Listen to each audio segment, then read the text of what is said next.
Hi. So how to create this 1D elements in HyperMesh?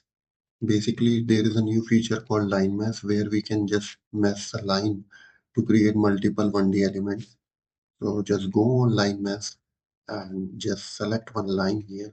We can select also multiple lines and then we can edit this element category. I want suppose a 1D beam element, and then I can just click on OK and close this panel, and then I can just go on here and select the element size. Suppose I want element size of 2 mm.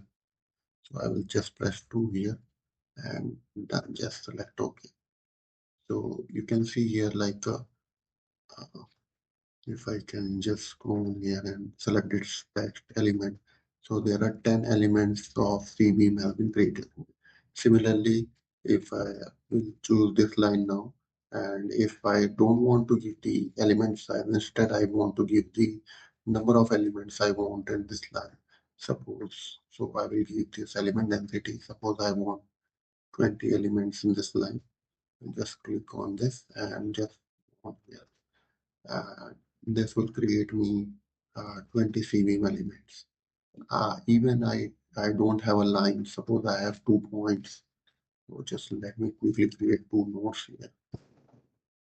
So suppose there's two nodes and I want to fill this between two nodes. I want suppose 5 elements.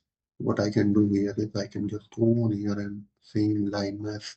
Instead of this lines, I will uh, drop down this and select nodes and select this one node and this node. And then again, I will just keep my density value as 5. I need 5 elements in between this and click OK. So this way, these 5 elements have been created.